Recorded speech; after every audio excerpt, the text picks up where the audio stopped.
I quit drinking in 3 days, and I believe that you can too. There's a simple method that's helped millions of people worldwide. Hey guys, I'm Calvin from the Sober Curious Coach, and today I want to talk to you about the Allen Carr method. The Allen Carr was an author that started writing books trying to help people quit smoking. He was a smoker himself and ended up breaking the habit through a new way of looking at addiction.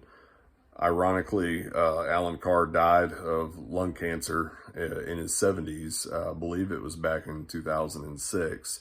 But his method worked so well that he began writing books about other types of addiction. He realized that this method could be applied to lots of addictions. Maybe not every addiction, but lots of addictions can be helped like this.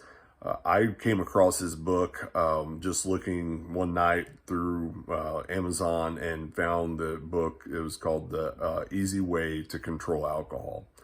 I read the sample and I was hooked immediately.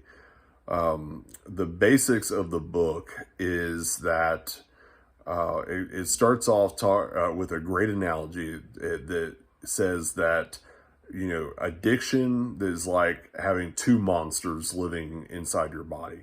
You know, there's a big monster and a little monster.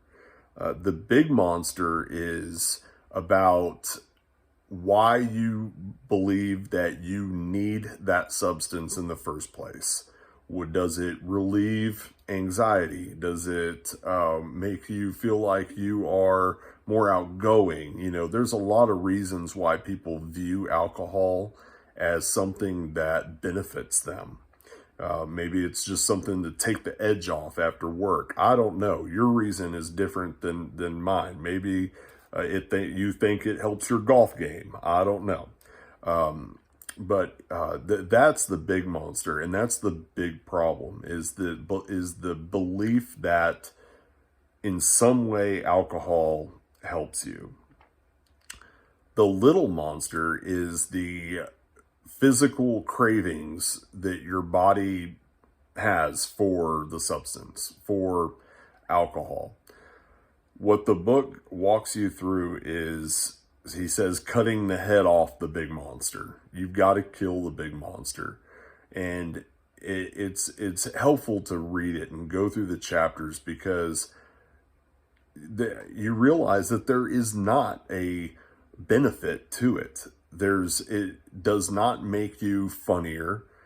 You might think that it does, but have you ever been the sober person around a bunch of drunk people? They think they're funny, but they're not, right?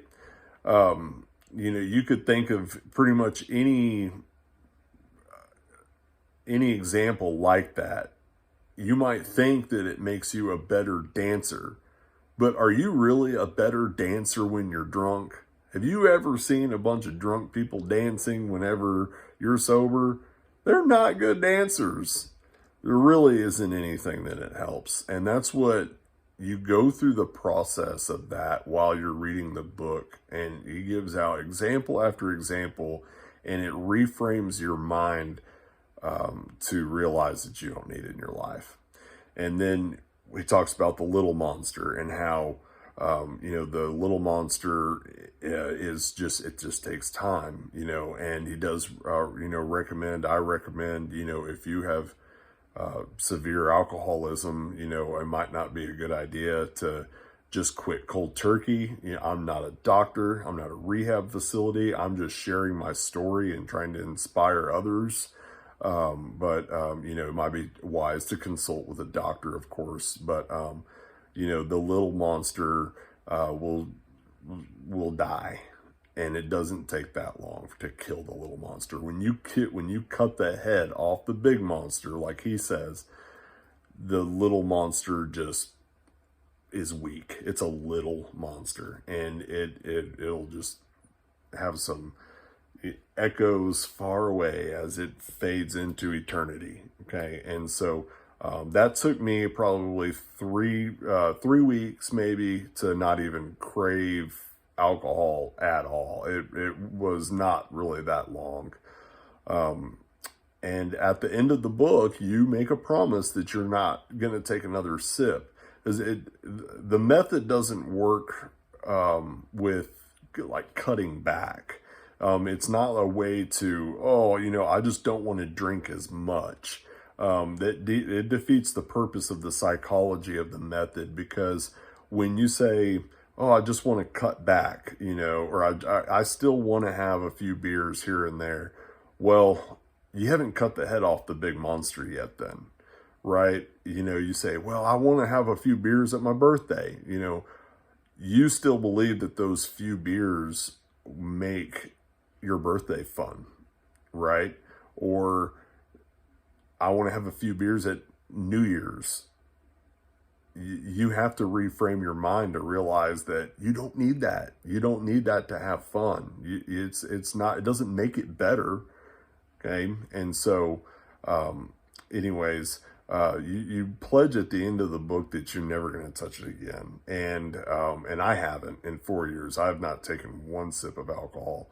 And that's hopefully, you guys, like my channel and see that I live a better and fuller life. I'm not missing out on anything, guys. Like it's better without it. And that's what I want you to see in my videos, is that, you can put it down. You can do it too. There's a better life out there. I promise you there is. So anyways, if you guys would just do me a favor and click subscribe down there at the bottom, the more subscribers I have, the more these videos, hit people's screens, and, it helps more people, and that's what I want to do with this. I love seeing all the comments and everything like that about how, maybe this has been helpful and they can relate to somebody else. That's the part that, might keep a lot of people from taking that leap, is that, there's, who do I hang out with? All my friends drink, all of that, there's a lot more people out there that don't drink than what I realized. I just thought everybody drank because that's who I surrounded myself with all the time. But the more I talk about it and the more I tell people and that type of thing, I run across people that are like, oh yeah, I don't drink either. And I'm like, really? I mean, you look like the kind of person I would have had a beer with back in the day, but anyway, I appreciate you guys. Thanks for tuning in. If you can share the message or share my videos, anything like that, any way you can, tell somebody that you think might be struggling. I really appreciate it. Thank you, and we'll see you next time.